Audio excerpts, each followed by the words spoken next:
all across America and around the world.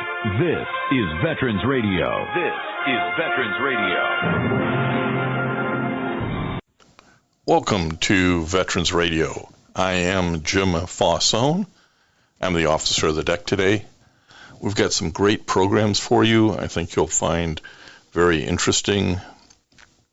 We always want to remind you can find more about Veterans Radio at its Facebook site or at the web. Veteransradio.org is our new URL, veteransradio.org, where we're on the web 24/7. You can find a lot of our podcasts there as well. We post new ones every Tuesday, so you can get a new story, a new interview, something you didn't know before by going to veteransradio.org. And before we get started, we want to thank our sponsors. First up, we want to thank National Veteran Business Development Council, nvbdc.org. It was established to certify both service-disabled and veteran-owned businesses. You'll find out how they can help your business by going to nvbdc.org. We want to thank Legal Help for Veterans. Legal Help for Veterans fights for veterans' disability rights all across the nation. You can reach them at 800-693-4800 or on the web at legalhelpforveterans.com. We want to welcome to Veterans Radio today Navy veteran Jenna Carlton. Jenna, welcome to Veterans Radio. Thank you. Thank you so much for having me. Well, we're going to talk to Jenna. She is also known as the Millennial Veteran. She is active on all sorts of different social media programs. Facebook, she has a group. Instagram, a big group, does vet chats live on Instagram. And she has, among other things, a monthly opinion piece in Task and Purpose. She recently wrote on the recruiting crisis, and that's particularly caught my attention, and said, I got to talk to Jenna and get the view of a younger vet. Now, let me set this up, if you will, Jenna, and you can correct any mistakes I make. You were a nice Wisconsin girl graduating from high school, and you thought, I should join the Navy. Yes, pretty much. I had an uncle who served, and he really talked me into it, said, you're going to see the world, you're going to get out of Wisconsin, and I was sold. I was excited to have a new experience. So she served 4 years in the United States Navy from 2013 to 2017, got out as a petty officer second class. You were, and I don't think I've ever spoken to anybody who was an aerographer's mate, and you deployed on the Harry S. Truman. Tell us what you did in that capacity. Yes, so aerographer's mate is weather, meteorology, oceanography. So I was trained as an observer, a weather observer. So basically I told you what was going on now. And that's pretty important for pilots. They need to know where the ceilings are at for cloud levels, what the wind speed's at. So I did a lot of briefing pilots for on the carrier. And that part of getting out of Wisconsin was to see the world. So did you get a chance to do that? Yes, I did. Yep. On that deployment, we went to Dubai, we went to Greece, we went to Croatia, and we went to Bahrain. So I definitely got to see a lot of the world, and it was a lot of fun. You are not in Wisconsin anymore at that point. No, and far from it. I always get a kick out of folks in the Navy because generally they're folks who were not on the ocean's edge. Somebody from Iowa or Nebraska or Illinois or Wisconsin makes it to the Navy. Now, at least Wisconsin, you say, well, I had a Great Lakes. I knew what water, big water was. But so it was an uncle who talked you into this. You still talking to him? Yes. Oh, yes. Well, one of the other things that you were able to do after the Navy, I assume, is use your GI Bill, and you picked up your bachelor's degree in public policy from St. Mary's College of Maryland in 2020. Am I correct in that? Yes. Yep. And as part of that, I think you got an internship at the House of Representatives, which probably helped ignite your interest in public policy. Yes, it absolutely did. And that's where I got to really work with a lot of the public and a lot of veterans and hear a lot of, how policy is, how the sausage is made, as they say. Yeah, some of that stuff you don't want to see because it's not very pretty. We're going to back up to her time on the carrier in a minute, but she's currently working at Naval Air Systems Command as a government employee. Has been doing that for a couple of years there. Do you want to explain briefly what that role's about? Yes. So as you can see, the politic route did not work out. So I ended up working back for the Navy as a civilian, and I currently do contracts. Okay, well, I have to back up to this story because she told it to me before we got started and said it was okay to bring it on the air. So you met your future husband while you were on the Truman, didn't you? Yes, I did. I met him in our last port, and this was in Greece. And, we were all dressed up for a friend's birthday, and me and one of my friends, we stepped out of the bar to get a breather, and we went down to another quiet bar. And as soon as this guy walked in with us, he said, I'll go somewhere quieter with you guys. So we walk into this other bar. He walks in with two pretty girls, and it was a British football team, soccer team, and they whistled at us girls. And my future husband, he said, "Hey, you can't do that to them." And they just jumped on him and he got knocked out. He was bleeding, and then his friends came and took him away because if you served in the Navy, there's such thing as shore patrol. They're like police officers that are dressed as civilians, and they report on anyone misbehaving. So they took him away so he wouldn't get caught. And then I never got his last name, so I didn't see him the rest of the deployment. And then about 6 months later, we reunited at a going away party. I saw him there, and we started dating ever since. Well, and there's a 5-year-old daughter that's very thankful that you were on the Truman in Greece observing a bar fight so that you could connect with your future husband. And unfortunately, all too many folks who've been in the Navy or any sea service who've been away out on ship for a long time, you get into port and you maybe drink too much, and you got a lot of pent up energy. So I'm sure all of that was part of that evening, but it all worked out, didn't it? It did. It was meant to be, I guess.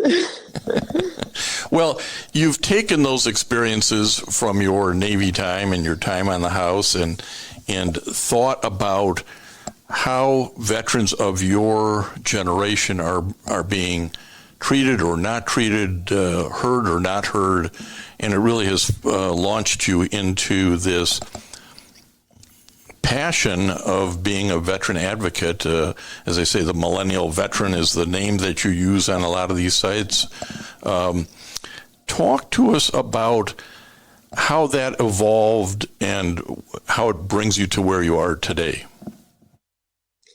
Yeah, so like I mentioned, I did my internship, and then when I got out, I joined the local Legion, and I realized that I was the youngest one by about 20 years, me and my husband. And so when we'd come in, they would call us the Millennial Veterans. Oh, the young people are here. So it just got me wondering, where are all the younger veterans? I live near a base, so I figured there would be more out and about or wanting to be a part of something like the Legion.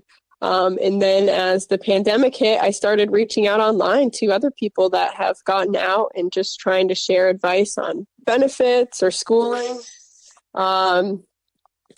But so, yeah, that's kind of how I started my online thing, trying to get younger veterans involved, because I realized a lot of them don't realize they have a whole community and they have benefits that they can turn to. A lot of veterans like to isolate themselves.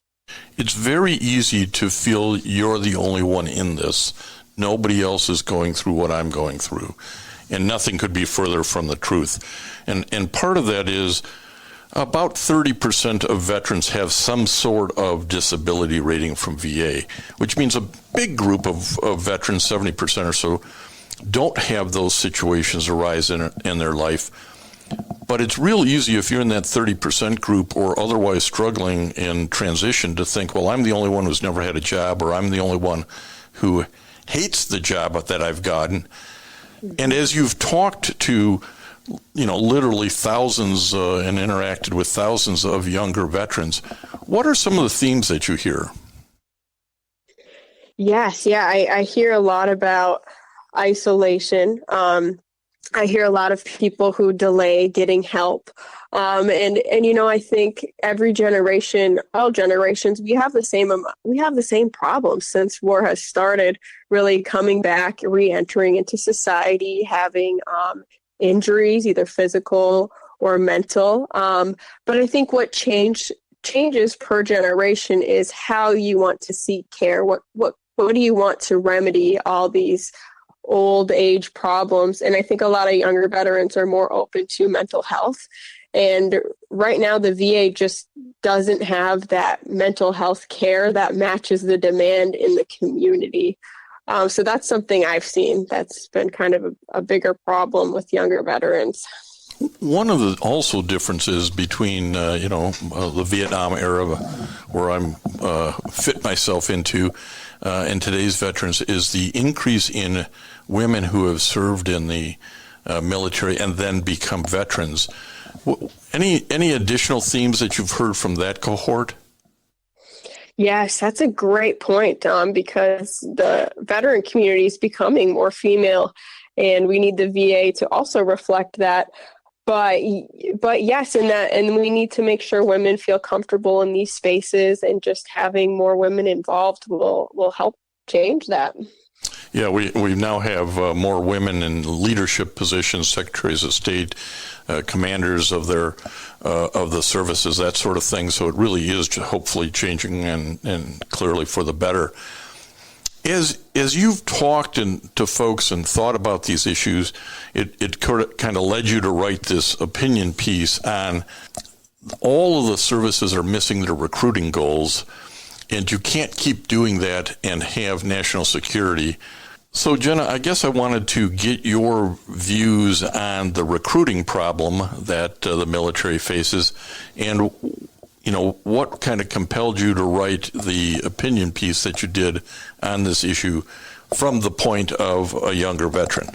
Yes. So I went out to the Military Influencer Conference, and they had a panel, which I attended, and it was the VA press secretary. There's a lot of big names up there, the president of MOA, and they were talking about, how veterans should share their stories and be involved in helping the recruiting crisis, which, it's a great sentiment, and I wish it was that easy, but I couldn't help but thinking about sometimes the hardest part of serving is the aftermath and the lifelong injuries that our veterans are living with. And sometimes that's the most painful part is continuing your life after service with these life-altering injuries and not being helped, which you were promised to be helped through the VA.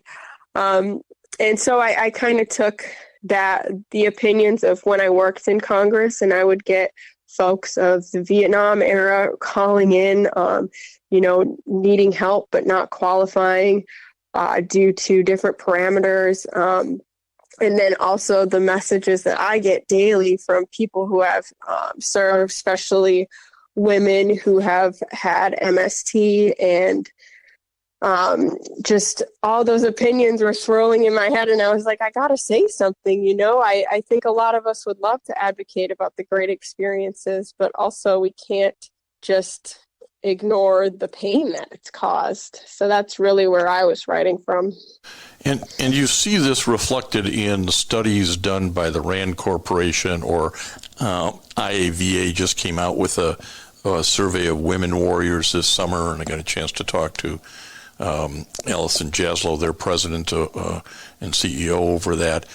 You still have 50 or 70%, depending on the stats, of people recommending that, would you recommend to your family members, friends that they consider joining the military?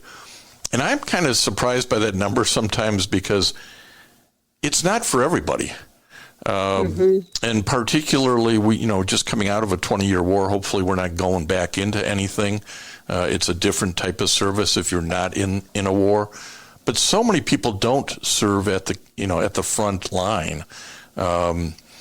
Everybody's got these different experiences, and I suppose I'm interested if you think overall younger veterans would be much lower than 50% approval of or recommendation of going into the military. Oh, yeah, I would be curious to know that as well, especially for, younger veterans are having less deployments. They're not going to have that combat experience as other generations. But still, I think the most harmful thing is what I hear the most is just the culture of the military. And I've had people reach out to me that have served of all eras and say, yes, I've seen such a shift in just how military leadership is. And I think that's one of the biggest pain points, is just that disconnect between leadership and, creating a culture of, being able to reach out for help or just better communication all around. Yeah, the military is a big organization, and if you work for any big organization, communications from the top down is always a challenge, and seems like it always gets changed as it keeps working its way down. But one of the things you said in your opinion piece was that you felt many of the younger veterans were given unrealistic expectations of what our military service would be like. Are you referring to what the recruiter told you, or the image that your uncle or Hollywood or something else put in your head is about how this would be in the Navy? I'm referring to all of it, just how society portrays service. Even recruiters, of course, they're going to tell you anything to get you to sign. Yeah, you can't believe a thing they tell you. That's what I tell everybody who asks. Take whatever the recruiter says with a grain of salt. Oh, absolutely. And definitely Hollywood. They put this image, you're doing a heroic thing. You're going to be changing the world. When I joined the Navy, slogan, what they were pushing was a global fight for good. So I really thought that I was out there, maintaining that. And I think a lot of us are kind of fed that image. And then when you join, you realize, okay, maybe America's not the shining hero that I thought it was. I witnessed a lot of terrible things the military accidentally did to other countries. And you're just putting things in perspective in that way, which is, it's kind of hard to come to terms with. Some of this is the difference between being 19-year-olds and being late 20s, right? I mean, hasn't your world view just evolved? Yes. Yeah, absolutely. And I think that's very true. And most of us, we join at 18, 19, you're joining at that age. And so, once you get in there and you see it for what it is, it's something you gotta deal with. I call it, everyone has mixed feelings about their service in that way. One of the other things you write about, and I think I'm curious as to a younger veteran's view on the transition out of service. Back in the day, the word transition didn't exist. You were in and one day out the next. Hopefully you could find some civvies to wear. But there seems to be a bigger emphasis on recognizing that there does need to be a transition out. But as you point out, the first year out is when the risk of suicide is highest. Are we doing enough in transition and getting people ready for it, for that big change in lifestyle? I think we're doing great in, there's a lot of career avenues because, you're not going to get out and it's really hard to meet that same paycheck. I think they're pretty practical on that. But when it comes to the identity piece or how you're going to fit into society, I think we're sugarcoating that a little bit. And I can just tell by I do a lot of short little clips on Instagram, and I have people reaching out to me all the time saying, I thought I was the weirdo. I thought I was, so alone. I thought there was something wrong with me, on why I didn't fit in or why I couldn't get myself together after the military. So I think we just need to be more honest and understand that, yes, being tough and being mission oriented and all those things that helped us in the military aren't necessarily going to help us in the civilian world. And we just need to start having more conversations like that. Yeah, you used the word identity, which I think's pretty interesting because you have a certain identity when you're in uniform, right? And when you come home and you see your friends and they know what you're doing, you have this identity exists, and maybe it's blown up a little bit, but it exists. When you get out, you no longer have that identity. A word I like to use is purpose. You have to have a purpose too in life, otherwise you do sit on the couch, wallow, and think about things like harming yourself, which you shouldn't do. Is that a little bit of what we're not helping veterans with enough, is to have them realize it's going to take some time to have a new identity, to find a new purpose, to find the right job? We all think this is going to happen immediately, don't we? Right. Yes, that's so important because so much of our identity in the military, society puts us kind of on a pedestal, like they're out there, they're fighting for us, you're doing something good with your job. And then you get out and I went from, being in the Navy to being a college kid, and they're one of the most, looked at as like entitled people. So it was just hard to go from military personnel to college, or, some people are getting out and having to take a lower paying job, and it kind of messes with you. It's like, what's my purpose? What's my next mission looking like now? And I just think we could be more honest about how that's going to affect us, because I don't know anyone who hasn't experienced that. This is, just Jim's experience from years of talking to folks about this transition issue, and look, I hear her. How good is that? My 2-year-old just came home too. I'm sorry. Not a problem. And my thought is that we're not honest with folks, or we don't pass on what we've learned. And it takes about, honestly, 6 years after you get out to go through. Maybe it's some more college or education. Maybe it's 2 or 3 lousy jobs before you figure out the one you really like. It doesn't happen in the first year or second year or third year. It may take 6 years before you go, man, I really feel solid now. Have you experienced that at all? Have you heard from folks who said, yeah, those first couple of years were horrible, but I really feel like I'm grounded now? Yes. And I get that question a lot. People are like, how long does it take? They want to know how long does it take for you to go through this transition phase? And I'm like, it's different for everyone. Absolutely. I think 6 years is a good number, more realistic than what people plan on, like 6-month adjustment period. I think we need to give ourselves more time and a lot more understanding. It is a process, and it's not going to be an overnight thing. And not only do we veterans have to give that timeline in ourselves more patience and more allowance for the time to go by, but we also have to communicate that to our family, because whether it's mom or dad or uncle or a spouse, they're all thinking like, man, what's taking so long? And the reality of it is it just takes a long time, and it is different for everybody. And I'm just picking the number that I kind of have played with folks in the past to get there. And I think both the veteran and his or her circle of friends and family have to understand that. And I don't think they do. Do you?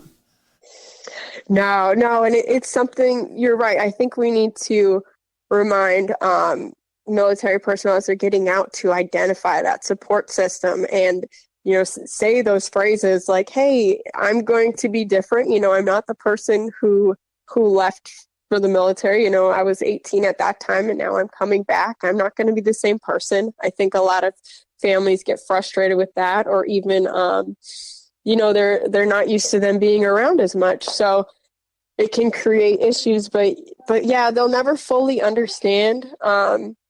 But they can have more compassion for you during that time. Yeah, that's great to communicate. Yeah, that's what you're looking for, is just a little more compassion from those folks who want to be helpful, but they just sometimes don't know how and don't really realize how long it's going to take, because you got a lot of stuff to sort out, finding your new identity, finding your new purpose. So as we wrap up, we're talking to Jenna Carlton. She is the Millennial Veteran on Facebook and Instagram. Jenna, give our Veteran Radio listeners some idea of how they can follow along on what you're doing. Yes, so I'm most active over on Instagram, and I also we also have a weekly podcast that comes out Sundays at 9 is when we're live on Instagram, and then I usually have it posted Monday morning on the podcast. I also have a workbook that I self-published for veterans to kind of work through a lot of the things we just talked about, finding community, that purpose after service, diving into your new identity and really setting yourself up for the next chapter the best way you can. And you could find the link to that also on my Instagram. Well, I'm also on LinkedIn, but I'm not as consistent over there. And you have a Facebook, the Millennial Veteran has a Facebook site as well that seems fairly active. Yep, we have a Facebook group and we have a lot of chats in there. People are always online, which is good because, I encourage people to reach out if you're feeling isolated or lonely. Someone's always going to be active on there and be able to talk to you. Well, we appreciate everything that you're doing for our veterans. Certainly a nice Wisconsin girl went to the Navy, found a husband in Greece, and now has 2 chatty daughters. That's great. And and we're glad for all that you're doing out there and spending a little time with Veterans Radio today. Thank you so much for having me on, Jim. It's been such a pleasure. And I want to thank everybody for listening to Veterans Radio today. I am Jim Faussone. It's been a pleasure to be your host. I'm a veterans disability lawyer at Legal Help for Veterans, and you can reach us at 800-693-4800 or legalhelpforveterans.com on the web. You can follow Veterans Radio on Facebook and listen to its podcasts and internet radio shows by visiting us at veteransradio.org. That's veteransradio.org. And until next time, you are dismissed. If you have a VA claim denied by the Board of Veterans' Appeals, contact Legal Help for Veterans at 1-800-693-4800. They're experts in handling cases before the U.S. Court of Appeals for Veterans Claims. Their number again, 1-800-693-4800. We again want to thank our national sponsors, the National Veterans Business Development Council, NVBDC.org, VA Ann Arbor Health Care System, the Vietnam Veterans of America Charles S. Kettles Chapter, Ann Arbor, Michigan, VFW Graf O'Hara Post 423 in Ann Arbor, and the American Legion Presscorn Post 46, also in Ann Arbor. We appreciate all your support. You can go to veteransradio.net, click on the sponsor level, and continue to support keeping Veterans Radio on the air. And until next time, you are dismissed. With the Lucky Land Slots, you can get lucky just about anywhere. This is your captain speaking. We've got clear runway and the weather's fine, but we're just going to circle up here a while and get lucky. No, nothing like that. It's just these cash prizes add up quick. So I suggest you sit back, keep your tray table upright, and start getting lucky. Play for free at LuckyLandSlots.com. Are you feeling lucky? No purchase necessary. Void where prohibited by law. 18+ terms and conditions apply. See website for details.